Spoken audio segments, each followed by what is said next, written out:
ഏറ്റവും വാശിയേറിയ ഉപതെരഞ്ഞെടുപ്പ് നടന്ന പാലക്കാട്ട് ആ പ്രചരണത്തിനിടയിൽ എല്ലാവരുടെയും സംശയം ഒന്നായിരുന്നു, ആ നീലപ്പെട്ടിയിൽ എന്താണ് എന്നുള്ളത്. എന്നാൽ ഇന്ന് അതിനുത്തരം കിട്ടിയിരിക്കുന്നു. ആ നീലപ്പെട്ടി മുഴുവൻ രാഹുൽ മാങ്കൂട്ടത്തിനുള്ള വോട്ടായിരുന്നു.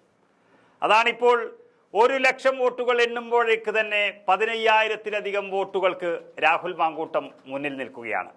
നമുക്കറിയാം, ഏറ്റവും ചൂടേറിയ വാശിയേറിയ തെരഞ്ഞെടുപ്പ് പ്രചരണം തന്നെയാണ് പാലക്കാട്ട് നടന്നത്. അതിലൊരു മുന്നണിയും പിന്നിലായിരുന്നില്ല, എല്ലാവരും തമ്മിൽ മത്സരിക്കുകയായിരുന്നു. അതിൽ കോൺഗ്രസിനും UDF-നും ചില പ്രശ്നങ്ങളാണ് ആദ്യം ഉണ്ടായത്.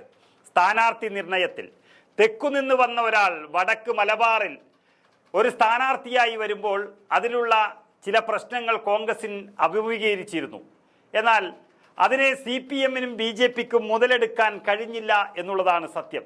കാരണം കെ മുരളീധരന് വേണ്ടി പാലക്കാട് ഒരു കത്ത് നൽകിയെന്നും പാലക്കാട് മണ്ഡലത്തിലെ കോൺഗ്രസുകാർ ആഗ്രഹിച്ചത് മുരളീധരനെയോ അല്ലെങ്കിൽ മറ്റൊരാളെയോ ആണ് എന്നും രാഹുൽ മാങ്കൂട്ടത്തിലിനെ കോൺഗ്രസ് ആഗ്രഹിച്ചിരുന്നില്ല എന്നൊക്കെ പറഞ്ഞുകൊണ്ട് കത്ത് ആളിപ്പടരുന്ന സമയത്ത് ഒരുപക്ഷെ BJP-ക്ക് പാലക്കാട് വിജയിക്കാൻ കഴിയുമോ എന്നൊരു തോന്നലുണ്ടായിരുന്നു. അല്ലെങ്കിൽ ഡോക്ടർ സരീൻ പരമാവധി വോട്ടുകൾ നേടുമോ എന്നൊരു സംശയമുണ്ടായിരുന്നു. പക്ഷേ അതൊന്നുമില്ലാതായിരിക്കുന്നു. കാരണം ആ പെട്ടി വിവാദമാണ് രാഹുൽ മാങ്കൂട്ടത്തിലിൻ്റെ തലവിധി മാറ്റിമറിച്ചത് എന്ന് പറയാം.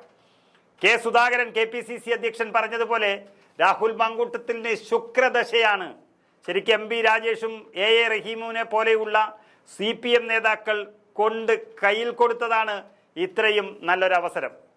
അന്ന് കോൺഗ്രസിൻ്റെ വനിതാ നേതാക്കളെ പാതിരാത്രിയിൽ ഒരു റെയ്ഡിൻ്റെ പേരിൽ അപമാനിച്ചു വിട്ടപ്പോൾ പാലക്കാട് ഒന്നടങ്കം തീരുമാനിച്ചു ഈ CJP എന്ന കമ്മ്യൂണിസ്റ്റ് ജനതാ പാർട്ടി എന്ന മുന്നണിക്ക് തിരിച്ചടി നൽകാൻ. അതുവരെ മത്സരം ശക്തമായിരുന്നു, പോരാട്ടം ഇഞ്ചോടിഞ്ചായിരുന്നു. അന്ന് അർദ്ധരാത്രി വെച്ച് പാലക്കാടിൻ്റെ തലവിധി മാറി. പൂർണ്ണമായും രാഹുൽ മാങ്കൂട്ടത്തിലിന് അനുകൂലമായി ചിന്തിച്ചു തുടങ്ങി. സത്യത്തിൽ ഒരു നീലപ്പെട്ടിയുടെ പേരിൽ എത്ര വിവാദങ്ങളാണ് ഈ CPM-ഉം BJP-യും പാലക്കാട്ട് സൃഷ്ടിച്ചത്. അതൊക്കെ വെറുതെയായിരുന്നു. അതിന് എല്ലാ പിന്തുണയും അതുമുതൽ ലഭിച്ചത് രാഹുൽ മാങ്കൂട്ടത്തിലാണ് എന്നുള്ളതിൻ്റെ വ്യക്തമായ സൂചനയാണ് ഇപ്പോൾ നമുക്ക് ലഭിക്കുന്നത്. നമുക്കറിയാം, 45,000-ഓളം വോട്ടുകൾ ഇതുവരെ രാഹുൽ മാങ്കൂട്ടം നേടിക്കഴിഞ്ഞു. 30,000-ലധികം വോട്ടുകൾ BJP-ക്ക് പിടിക്കാനായത്. ഇത്രയും ഒരു അതിശക്തമായ ഒരു മത്സരം നടക്കുന്ന മെട്രോമാൻ E ശ്രീധരനെ പോലെയുള്ളവർ അതിശക്തമായ മത്സരം നടത്തി പാലക്കാടിന് ഒരു BJP മണ്ഡലം എന്നൊരു പേര് ചാർത്തി കൊടുത്തിട്ടും അതിൻ്റെ 7 അയലത്തെത്താൻ BJP-ക്ക് കഴിഞ്ഞിട്ടില്ല.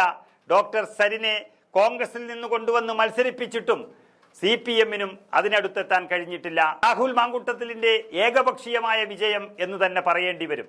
ഇത് വരുത്തിവെച്ചത് CJP എന്ന മുന്നണിയാണ്. ഒരു നീല ട്രോളി കൊണ്ടുവന്ന് വനിതാ നേതാക്കളെ വരെ അപമാനിക്കാനും അതിൽ കോൺഗ്രസിനെ താറടിച്ചു കാണിക്കാനും ശ്രമിച്ചതിൻ്റെ ഫലമാണ് ഇത്രയും അധികം ഭൂരിപക്ഷത്തിൽ രാഹുൽ മാങ്കൂട്ടം വിജയിക്കാൻ ഒന്നാമത്തെ കാരണം എന്ന് തെളിഞ്ഞു വരുന്നു. അങ്ങനെ ആ നീലപ്പെട്ടിയിൽ എന്താണ് എന്ന് സംശയിച്ച് നടന്നവർക്ക് ഉത്തരം കിട്ടിയിരിക്കുന്നു. രാഹുൽ മാങ്കൂട്ടത്തിലിൻ്റെ കൈപ്പത്തി ചിഹ്നത്തിൽ നിറയെ വോട്ടുകൾ നൽകി ആ പെട്ടിയിൽ ഭദ്രമാക്കി വച്ചിരിക്കുകയാണ് CPM-ഉം BJP-യും ചെയ്ത പ്രവൃത്തി കൊണ്ട് പാലക്കാട്ട് എന്നുള്ളത്.